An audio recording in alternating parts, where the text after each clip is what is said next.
Hi there, Linda K. Gifford here. I'm finally getting going today.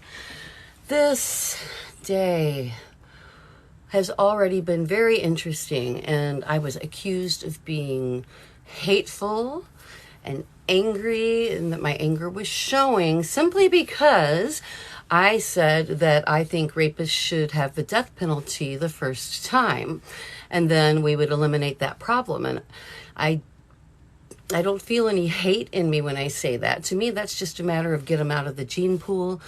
If someone is so vile and lacks empathy to the point that they can put their penis or whatever kind of sexual assault they do to another person against their will, much less to a child, yeah. I don't think that they need to walk the earth, but that doesn't make me hateful. There's a whole thread that evolved, and I'll probably read some of it to you. We're working out of my SPADES trigger management program. My background, if you are just tuning in, I'll recap. This is, I believe, my 4th live stream now, and I'm going to be doing them Monday through Friday like this. At roughly 2 to 3, 3 to 4, depends on how things go. Pardon me, I have to sit cross-legged.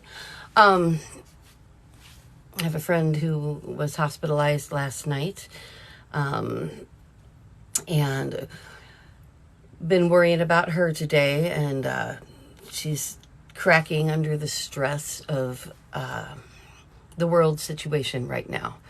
And she is a person who has childhood trauma. I'm not going to get into details about it all to protect the innocent and all, but trauma compounds, and a whole lot of us are feeling that when you know someone's got their finger on a nuclear button for the first time in our lives. We've really not been too worried about it. People my age and younger, you know, we hear about the Cold War, whatever. We weren't really involved in fearing for nukes flying actively ourselves, but that's where we're at now.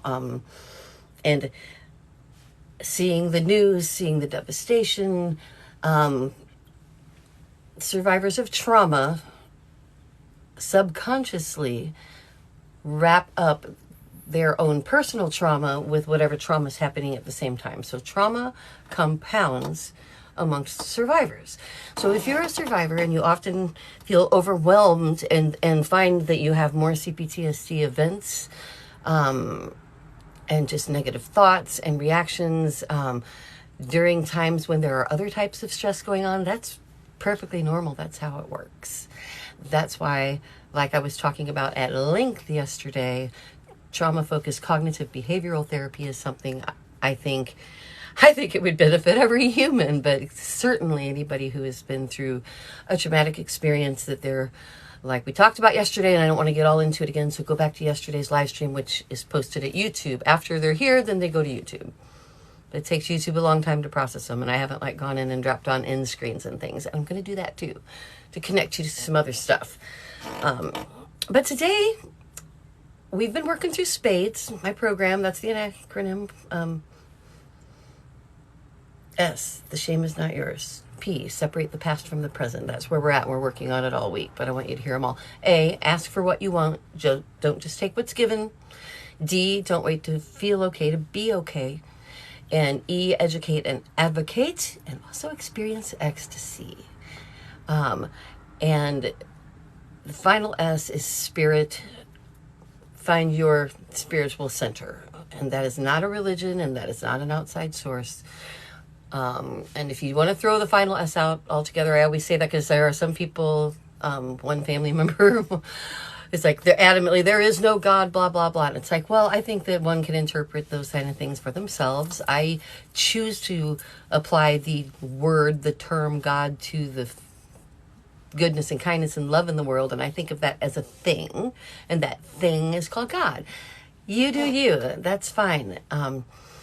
I discourage 12-step programs, and I discourage AA, and anybody who tries to tell you have to turn it over to a higher power. But today I really want to talk about this anger thing, because I also discourage you from disrespecting your anger. You deserve your anger. I deserve my anger. And I've never read anything out of my book to you guys on here before, but the first 7 chapters are pinned to the top of my Facebook page if you want to follow along on a computer or whatever. Because I am going to read a little bit out of Forgiveness is Overrated, which is the 3rd chapter. They're short chapters. This is not a long novel. This is me piecing together my thoughts about how I feel, how I felt, how I dealt with things. It's not a play-by-play of what happened to me, although there are, references, obviously, to set the scene. But then it's really more of a societal, spiritual, physical, emotional breakdown. It's trying to teach you how to do something positive for yourself. I was married and divorced 3 times, and I can't remember having sex with any of those people I was talking about at length, either yesterday or the day before. I can't remember the feeling. I know that it happened. I have 3 children. But I dissociate to the point that I just go away. And I thought I was healthy. I was a straight A student. It was in my nature to get everything right and do everything right. But at the time when I was being groomed and subsequently assaulted, I had learned to dissociate. And I'm not going to get way into that because I've been getting way into that the last couple of days. And this is a progression through the P in spades this week. Every week we're going to do another letter. So separating the past from the present, I'm going to recap what we've done so far in the last few sessions. Separating the past from the present starts with dealing with that initial cPTSD rush. Again, I'm going to touch briefly. I go into this like really in depth for tens of minutes, an hour, a few times if you go back through these at the YouTube page by the same name, and there's a link to it on here. But I do want to touch on, you get sensations, you get a sight, a smell, a sound, just a random thought. Things can trigger you to have a physical, emotional response, and that is what PTSD is, and it's what cPTSD is when it happened to someone who is a survivor of a childhood trauma, whatever kind of and generally a long-term childhood trauma, which causes you to not grow as many connections between the initial part of your experience. Just it feels things, and then your brain like makes memories. But if it's traumatic, your brain doesn't make memories and it doesn't grow the connections, and you develop complex cPTSD. And so the first thing in separating the past from the present is to deal with that initial trigger. That's what everybody wants to do. That's why they come to me, because it's hell and you don't like it. You can be making love to somebody that you love and want to be with, and you get a trigger and suddenly you're suffocating and you like throw them off of you, and then everything's confusing. You're like, oops, sorry, it wasn't you. It was me. And it's like hard thing to explain.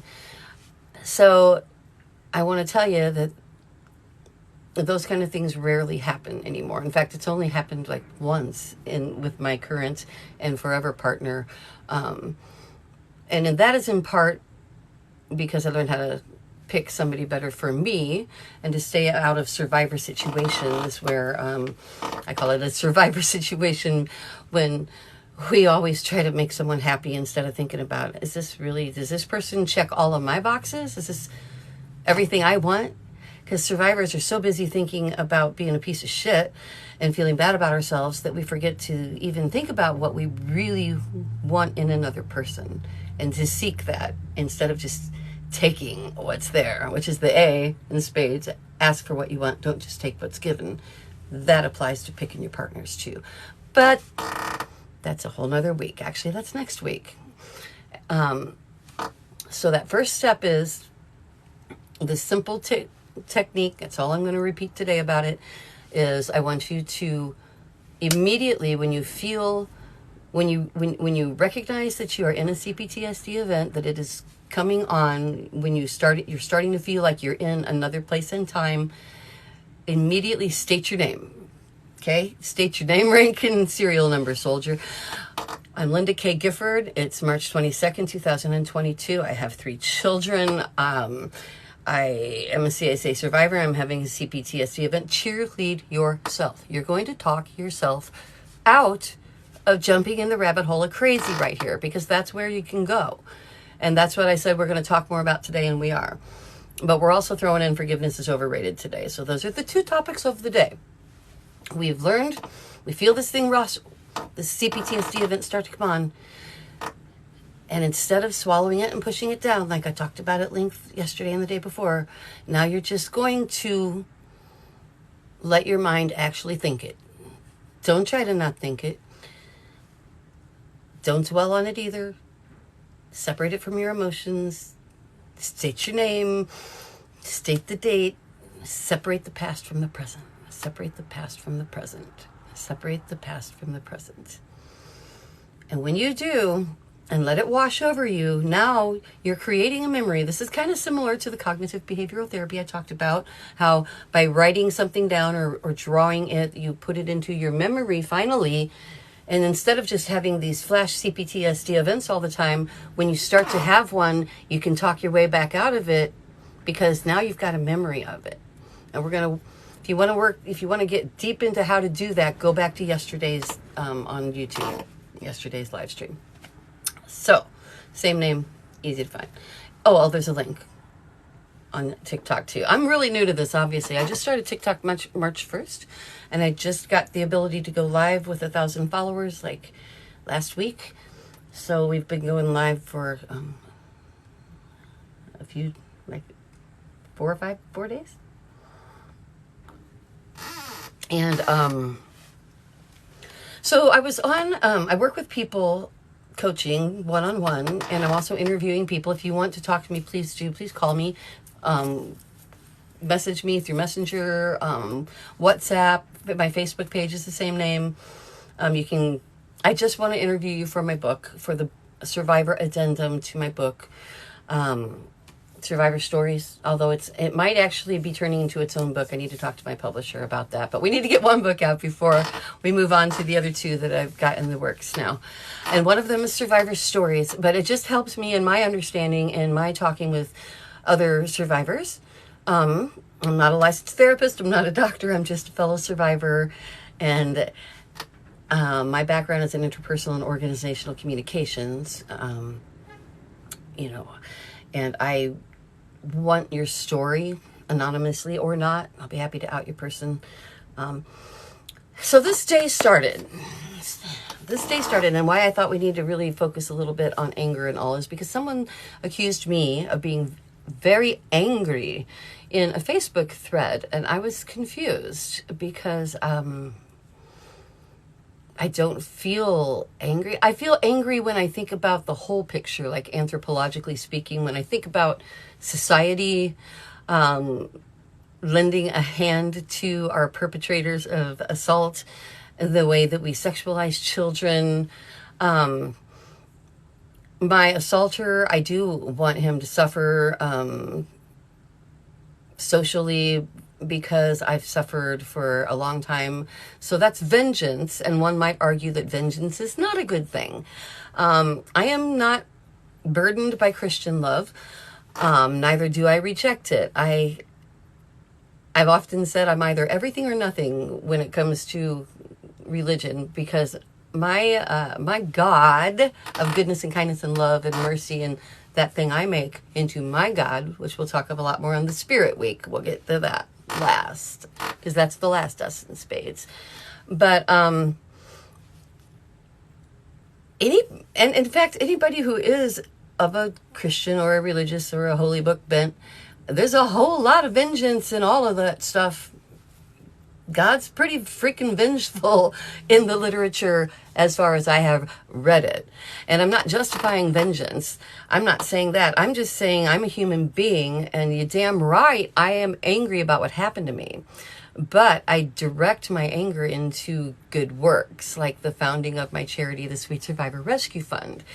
And 5 years ago, I started my online store, feelgoodfairtrade.com, which is right now paused just this week as we roll it over and my son graduates college and takes over the front end of the business and goes back to school for his master's. So welcome, John Gifford Irwin, and also his friend and my pseudo daughter, Maddie, who is just wonderful person too.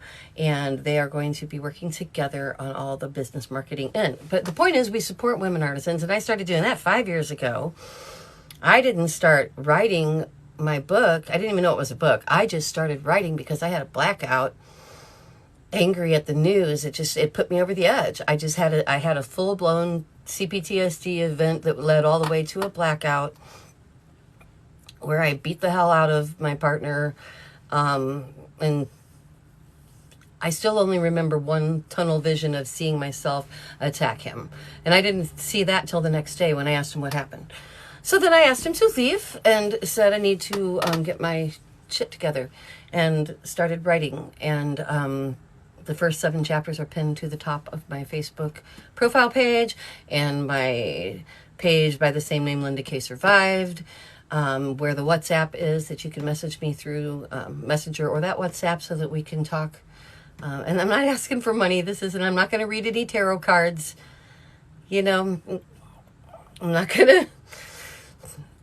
I'm sorry, that amuses me. There's somebody I even respect, but I don't get the whole, I'm a PhD and I've done all this research, but now let's read tarot cards. I'm just like,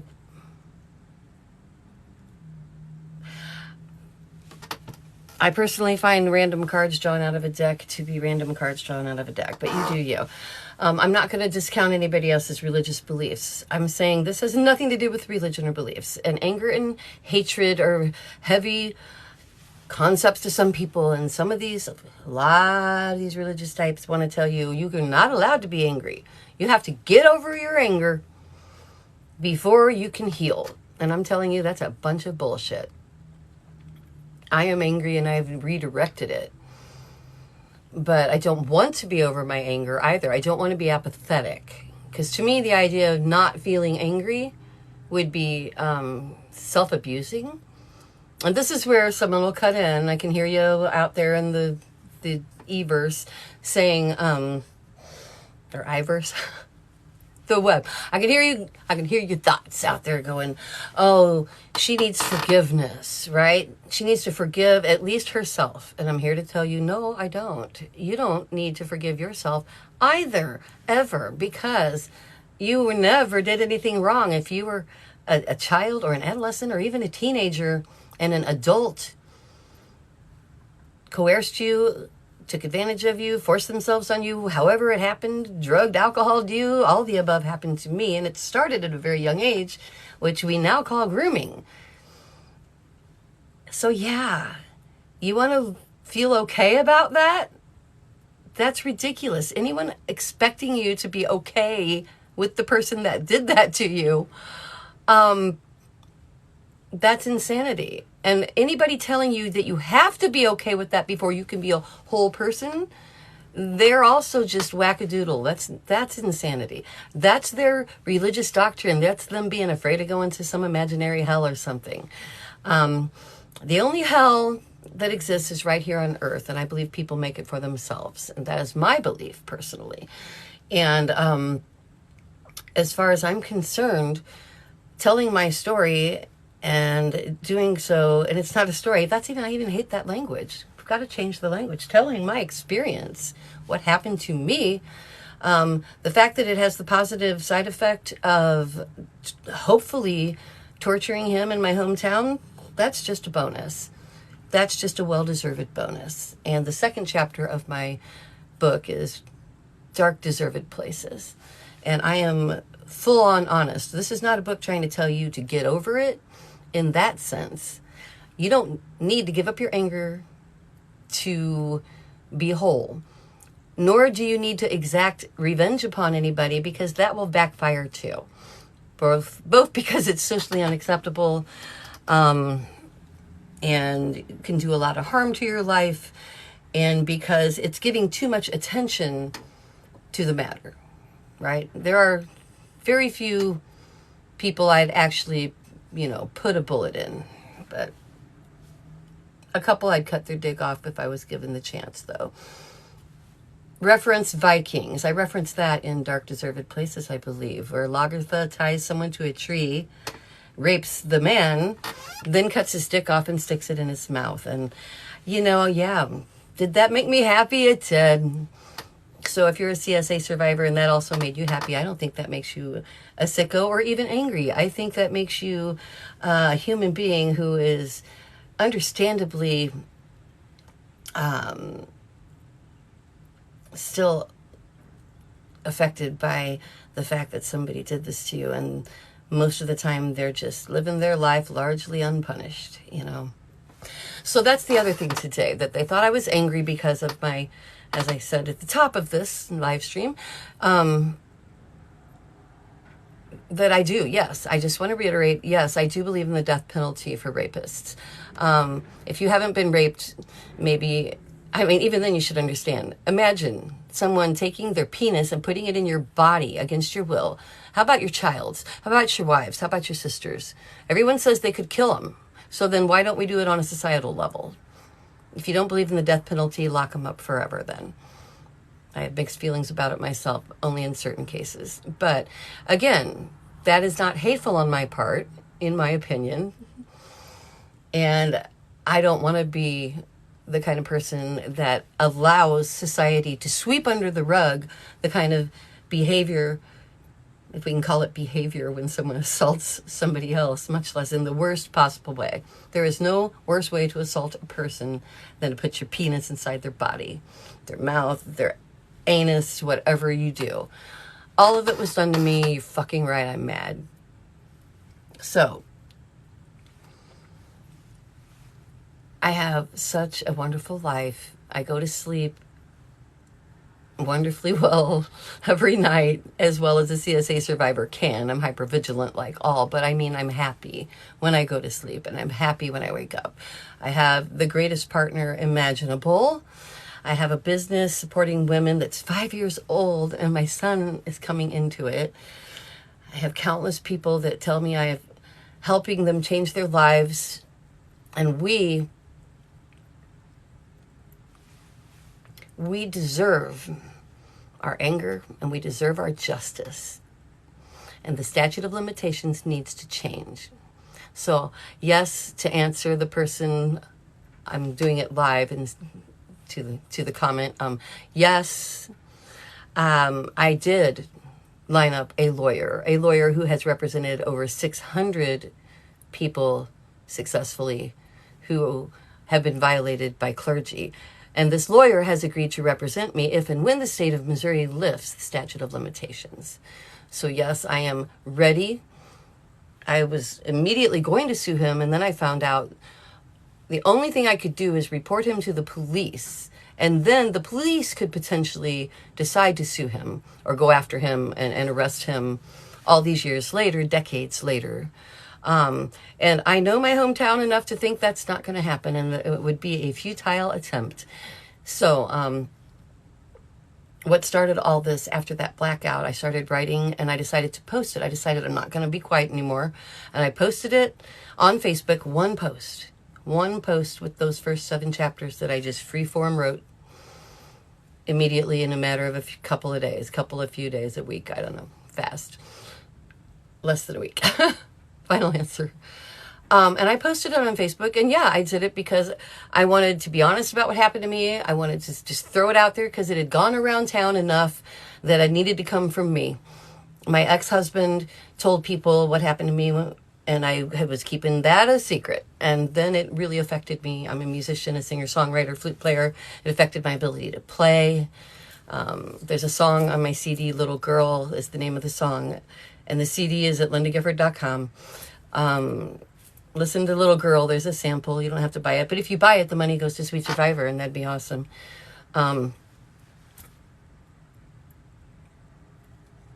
In 3 weeks, almost 7,000 viewers had viewed it and read it. And 3 university associated people, professors, asked if they could use it in their teaching as required reading, and a major publisher is interested in my manuscript if I can get it finished.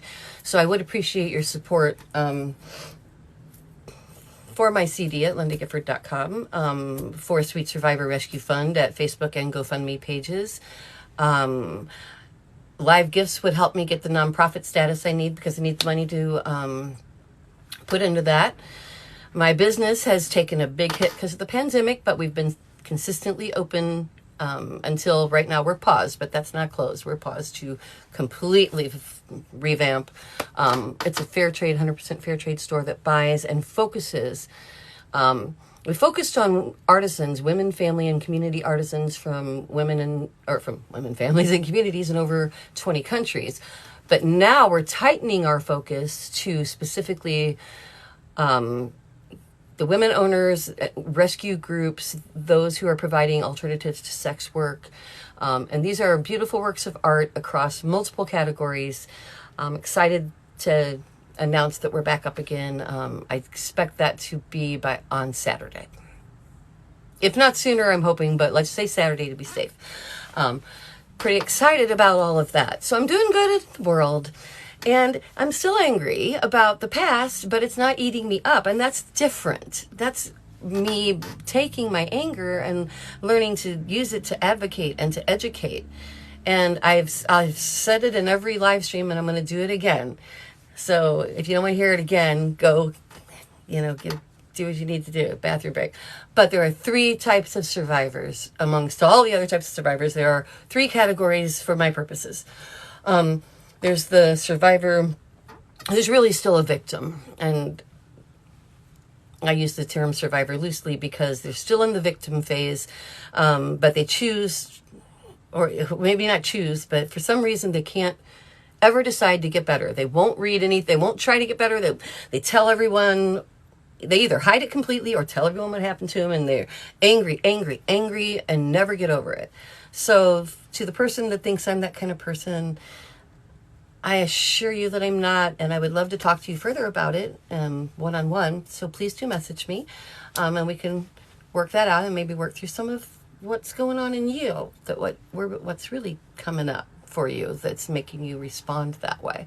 But then there's the people in the middle, and I start with a lot of people that are here.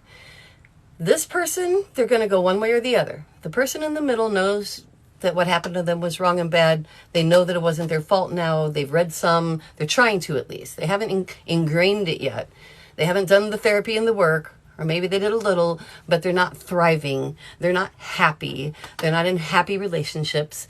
They still have the self-talk negatively tearing themselves down. They haven't learned to cheerlead. They're not doing anything to educate and advocate and make the world a better place. And they're not telling anyone and rocking the boat in their own lives and families because of the fear of being ridiculed or not believed or just upsetting the family. Those people need to become the kind of person that I am, which is, I don't forget what happened to me. I don't have to get over it. I'm not even worried about getting over it. If I was worried about getting over it, if I was worried about losing my anger, I'd never get out of the middle, because I'd be stuck. I can't move on to the next step because I still have anger. It's like, guy raped me for years of my life.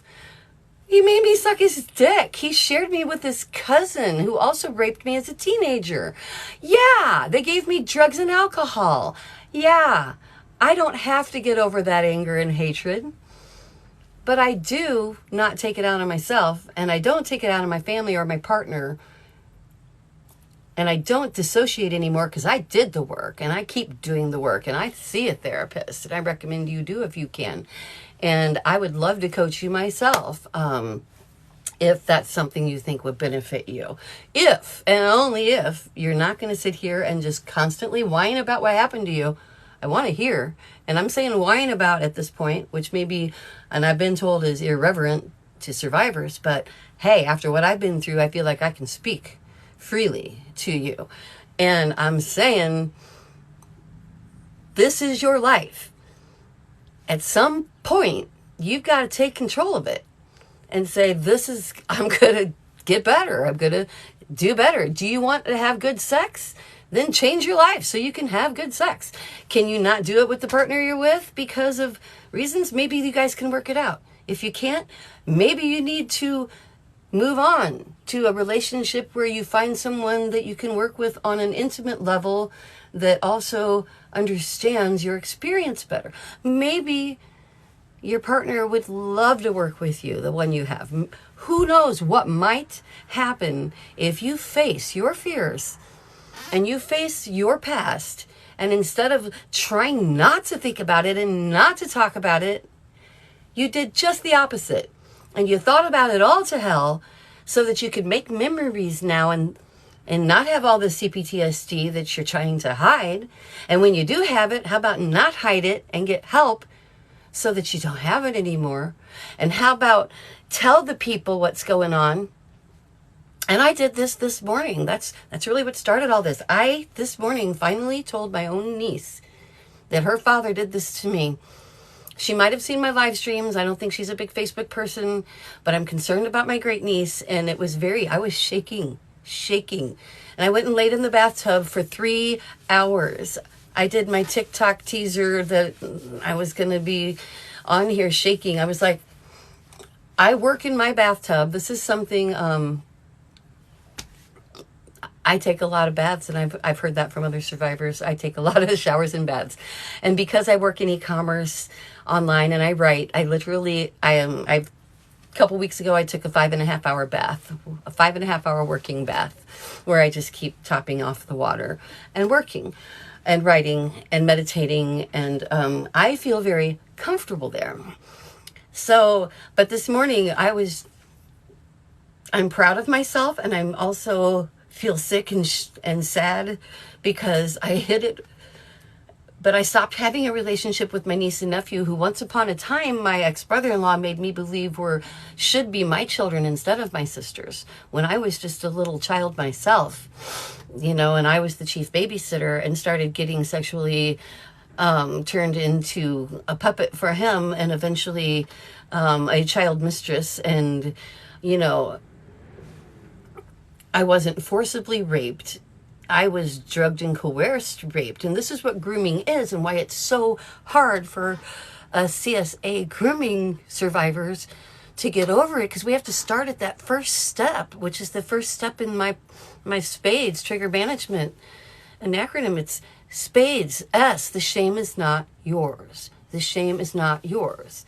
And you will tell yourself that every day of your life, because you have to be your own cheerleader, because that is very ingrained. And so back to I'm still there, believe it or not. I'm still on talking about the person in the middle. If you spend your time trying to make a God happy by having ultimate forgiveness, or trying to convince yourself that you can't move on until you don't feel anger anymore, you're not going to move on. Forget that shit. Fuck that shit. Okay? Move on with your anger, with your knowledge, with your experience, and your mouth, and your words, and your vote, and your actions, and become a person who helps and lifts other women and others, all humans. I work with all types of people, trans, I don't even know all the definitions for gender, but I think everybody is entitled and obviously is what they are. Why fight it? Why worry about what gender a person identifies with? Why not embrace everybody's gender? And people of every gender are sexually abused by people of every gender. So working with them and partners, also very important.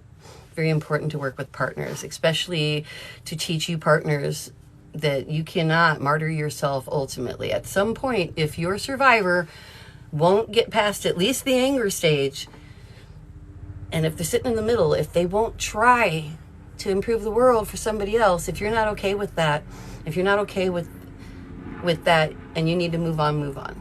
CSA survivors, we are as strong as everybody else. And like I tell my partner and everybody else, all I want is the truth. and I will give you my truth. And my truth does not include a God that expects me to have ultimate forgiveness for somebody who raped me multiple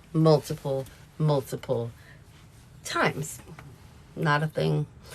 I'm going to have a sip of my coffee, and then I'm going to read you some from my book.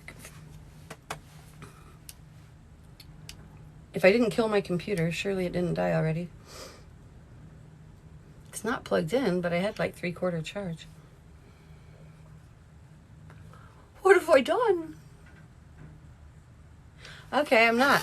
Because, oh, wait, no, there it is. Now it's coming on. All right. I'm impatient with that on button. I've got the space bun. I'm rocking the space bun today. Calling the mothership.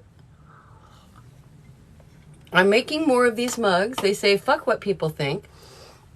I made one that said, it had my store logo, which is different now. This is my old mall store. I had my brick and mortar store before the pandemic, which the name is changed to feelgoodfairtrade.com. Don't go there now, though, because we are closed for the first time in 5 years until the weekend as we roll it over to our new suppliers, who, like I said a little while ago, are focusing on women in rescue.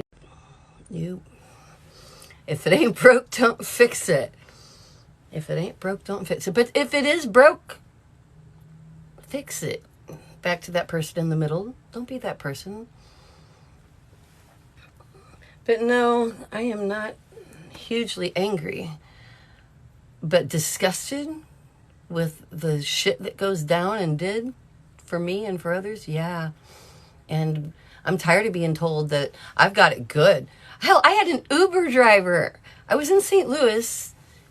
My partner and I took a 3-night vacay in December to kind of a vacay. We were going to see a friend play a show. And he's been ill, and he wanted, we had a big reunion show to cheer him on. And he's been improving, so that's great. But anyway, that's a whole other story. So what was I saying? So we take this vacation, and I just totally lost it. Jeez, I'm not even high. That's a joke, because I also say it's good not to handle your trauma with drugs and alcohol. What was I talking about going to St. Louis for? Train, Uber driver, Bing. Okay. The Uber driver was from Ethiopia, and he was a nice guy, and we were talking. He was an intelligent, bright student, but he was telling me how good I've got it as a woman in America, and I'm like, that's not good enough for me. It's not good, better than other women in parts of the world. That, I'm not happy to be disparaged against as a woman in this country, and so imagine how I feel about the way women are treated all over the world. Imagine how I feel about child brides and people marrying their stepdaughters and selling your daughter to her rapist because she's ruined now, after all. Imagine how I feel about having no say in your own life and arranged marriages and all that. In fact, you don't even have to imagine, because I have over 70 YouTube videos about everything. These videos essentially are my book, are turned into chapters of my book. And there's a video I'm going to... when I load this to YouTube later, and then I have to wait a whole day before you can put on in screens, but I'm going to load the in screen when it's all loaded up there, that takes you to Don't Trade Your Daughter for a Cow. Maybe I can put it on TikTok. Don't trade your daughter for a cow, right? Shouldn't that be understood? But it's not. And in fact, I saw an article with a woman who interviewed a woman in the Maasai tribe in Africa, who she was saying she felt sorry for us that we don't have sister wives. And when asked why, she recounted her story. So I will bullet point for you. She was forced married at 14 by her father to some way older man, then had to have sex with him and pop out babies. And then he brought home, out in the in the middle of the nowhere, no village, no nothing, just lived alone, all by herself, having babies while he would go off and do his thing and hunt and go to the city and whatever and come back. And then he came back with a second wife, and she was so happy because now she wasn't alone. This is what she said. This is her. This is what she said. So now I was happy because he brought back another wife, and I wasn't alone, and now she could have some of the babies and have some of the sex, take the pressure off of her, who got kidnapped at 14 essentially, or given away by her father and raped as a child and forced to have this man she doesn't even know his children in the middle of the wilderness, right? Now he brings home a woman, and of course she's grateful because she's not alone and there's somebody else to do those things. And then they were both happy when he brought home a third one. And she said, it's also great because now we have more chance to make more girls to sell, because they bring, or to trade for prosperity. So they can trade their daughters off in marriages in order to get cows and goats and whatever else. And that's the beauty of having a sister wife, and why she feels sorry for us, for me, because it's like, she doesn't even get her own story. And you need to get your own story. Stop swallowing it. Think about it. Do the trauma-focused cognitive behavioral therapy. Don't swallow it and stuff it down and push it inside you and not think about it. When you have a thought, get into a peaceful place. I am not a doctor. Have someone with you if you are easily triggered or if you're afraid of being triggered. But get that stuff into the openness of your own mind, the openness of a therapist's office, maybe your partner, maybe your family, maybe freaking Facebook or TikTok. But get it out of you to the point that you can see it, write it, draw it.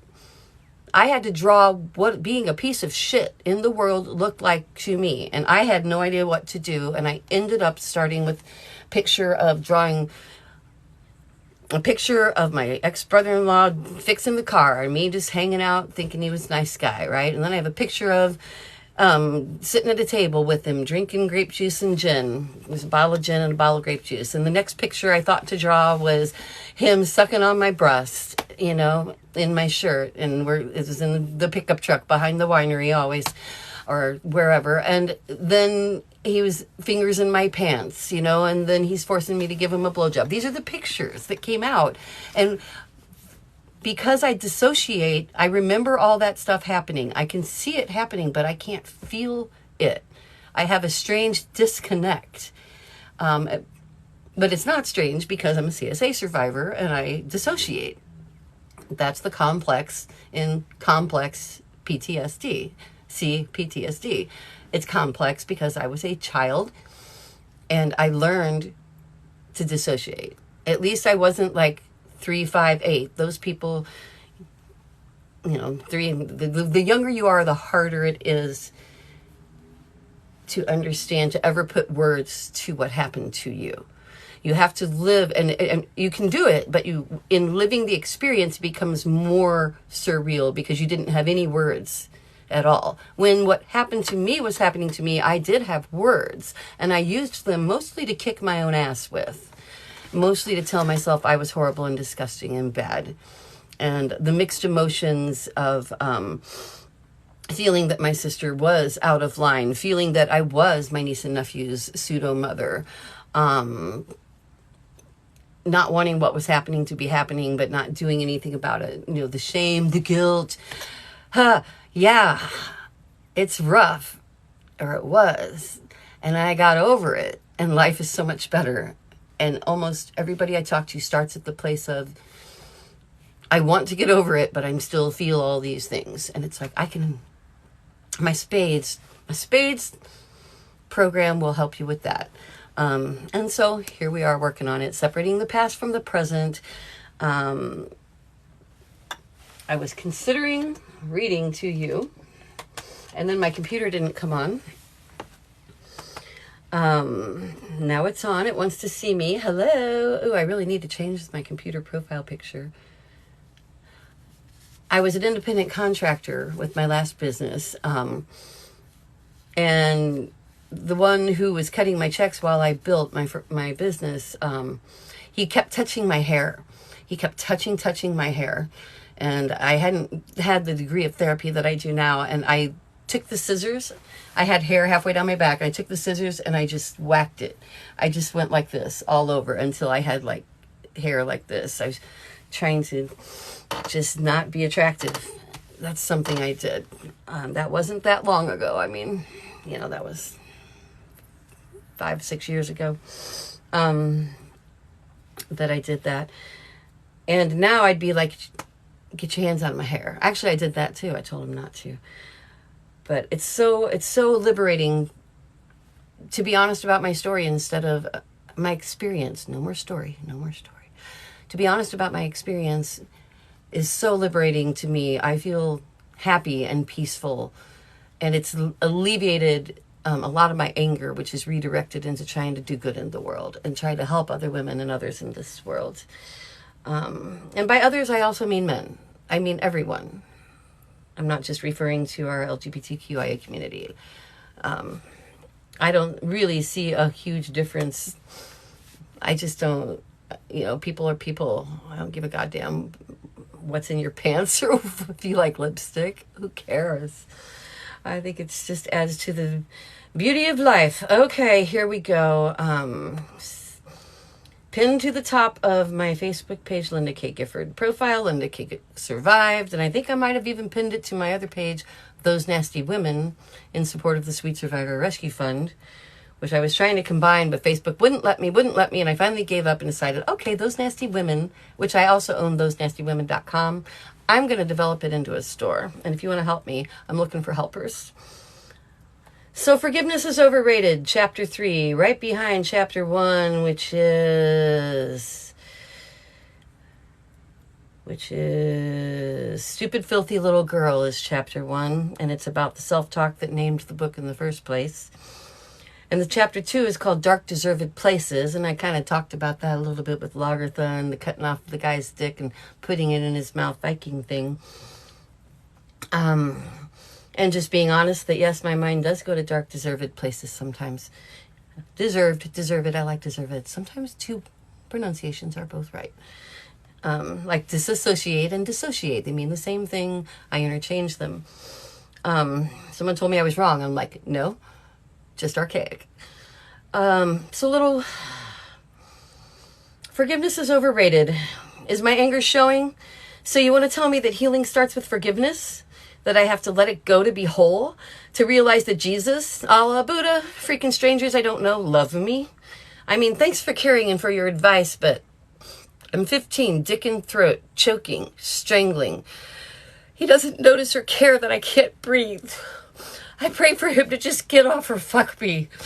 Anything to not suffocate before he's done. Hell fucking no. Forgiveness is not in my cards. Not while nobody is holding him accountable. Forgiveness is overrated. Forgiveness is why abusers don't do significant, if any, jail time. Forgiveness is why bus drivers can rape a 14-year-old girl and go free with just a warning to stay away from underage girls. The judge reasoning that he only raped one victim after all. Forgiveness will let you lock a girl in a cage, starve and rape her for months, and get no jail time. Forgiveness allows a preacher who rapes their own child repeatedly for years to get no jail time because the judge thinks he's done so much other good in the world. Society is giving us sexual abuse survivors little incentive to heal. The atrocities committed against our bodies were burned into our self-images, and everywhere we look, the courts are turning a blind eye to the justice we deserve.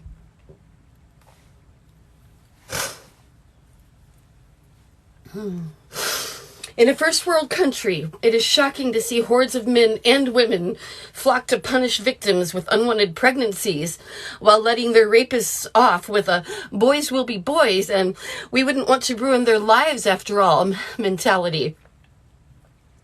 Well, guess what? Though my life is inarguably full of love and joy, my successes do not in any way compensate for the part of my potential self that was ruined, changed forever, taken from me.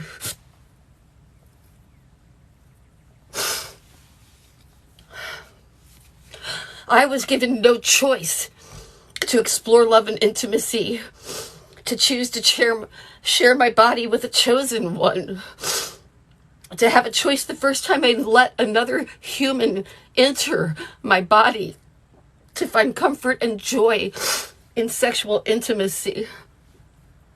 It's always a test in which I examine and rate my own performance.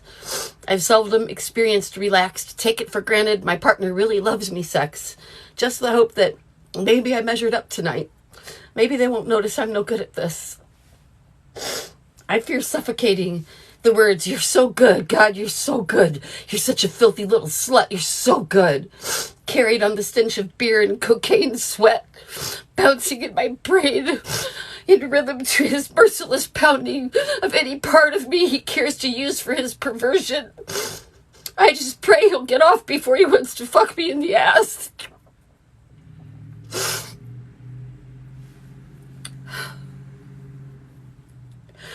A deeply instilled disgust with myself. The surety that I will never fulfill anybody just chatters along incessantly in my lifelong struggle to perform, to fulfill, to trust, to try to find someone who could actually love me anyway. Me. Linda K. Gifford. Human being.